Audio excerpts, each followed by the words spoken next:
Dans les discussions que nous avons au café McDo, au café Philo McDo, avec des gens qui sont de fondement chrétien, même anti-juif, c'est tout à fait intéressant de discuter avec eux, au niveau ethnologique ne serait-ce que, eh bien, un argument qui revient souvent, qui est sous-jacent à son de discours, c'est que on voudrait nous faire croire que le christianisme n'est pas le judaïsme, qu'il est étranger au judaïsme. Or, ce n'est pas vrai. Le christianisme est issu d'un clivage, d'une scission, d'un schisme au sein du judaïsme. Ce n'est pas du tout la même chose. Ce qui veut dire qu'il y avait des juifs aussi bien dans un camp que dans l'autre. Tout comme dans le christianisme, il y a aussi des schismes avec les orthodoxes, avec les protestants, etc. Mais alors, ce qui est curieux, c'est que ces chrétiens, qui sont parfaitement au courant des schismes, qui ont traversé leur propre culture, leur propre religion, ils ne veulent pas comprendre, ils refusent de comprendre que ça a pu être le cas également, préalablement, précédemment, chez les juifs. Et ça fausse complètement leur analyse.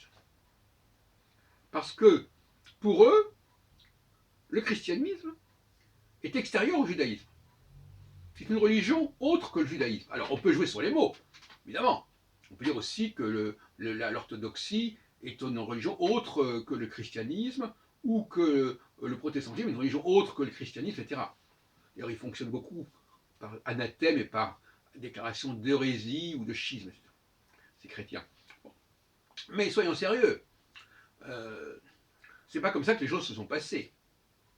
Pour deux raisons. D'abord parce que la Nouvelle Alliance introduit ipso facto une dualité au sein du judaïsme, une dualité diachronique, puisqu'il y a l'Ancienne Alliance et la Nouvelle Alliance, une dualité synchronique, puisqu'il y a ceux qui vont être conscients de cette Nouvelle Alliance et ceux qui ne l'accepteront pas, en tout cas au niveau des paroles, mais qui en seront néanmoins marqués dans la réalité, ou du moins dont les descendants seront marqués par la suite. C'est une autre affaire que j'ai abordée par ailleurs. Donc,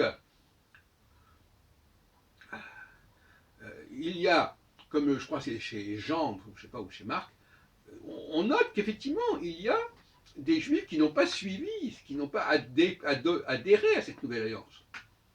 On ne dit pas que c'est valable pour les non-juifs. Il faut bien comprendre, je plaisantais ce matin à ce sujet, il faut bien comprendre qu'on ne devient pas juif comme ça par le coup le truchement d'un rituel ou d'un baptême, etc. Il y a une filiation séculaire que respecte parfaitement le principe de la Nouvelle Alliance. C'est-à-dire, la Nouvelle Alliance, c'est la continuation, par d'autres moyens, de cette alliance entre les Juifs, les Hébreux, et leur Dieu, au pluriel ou au singulier, comme on voudra. Donc, voilà, donc il faut bien se mettre d'accord là-dessus. Il y a des Juifs qui ont refusé l'idée qu'il y avait une nouvelle alliance, et les Juifs qui ont accepté. En réalité, ceux qui ont refusé avaient raison quelque part, puisque cette nouvelle alliance, elle était pour beaucoup plus tard. Ils attendent toujours cette nouvelle alliance, ils l'attendaient en tout cas.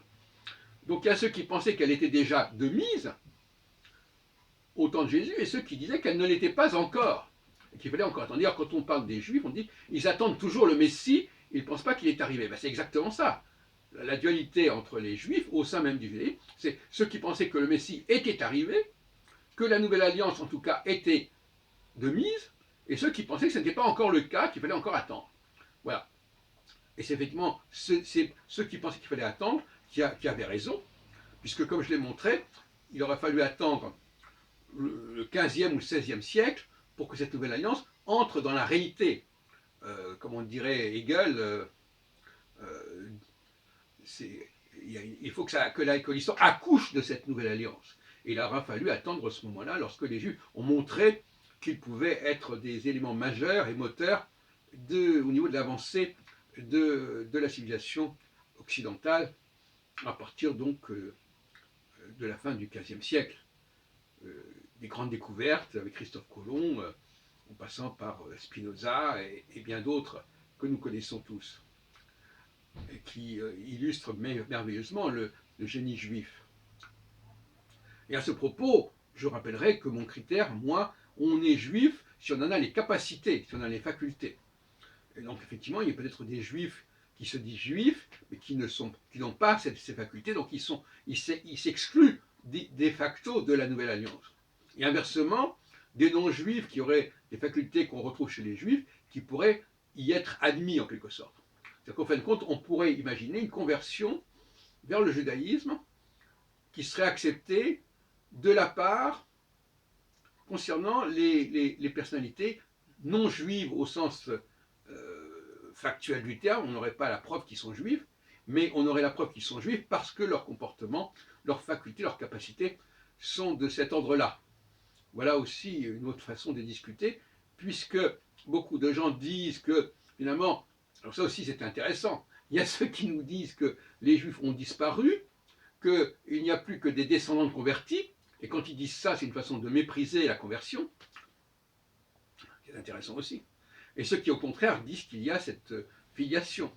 Donc on est constamment dans ce débat, est-ce que c'est la diachronie, la perpétuation d'une racine à travers les siècles, le mot race d'ailleurs venant de racine, ou bien est-ce que c'est de l'ordre de la conversion? Et finalement, beaucoup de gens considèrent que les juifs ne sont pas authentiques parce que la filiation a été interrompue, ou que, et c'est amusant parce qu'ils disent ça pour les Khazars, mais ils pourraient aussi dire ça pour les chrétiens, puisque les chrétiens sont également des païens qui se sont convertis au judaïsme, d'une façon ou d'une autre.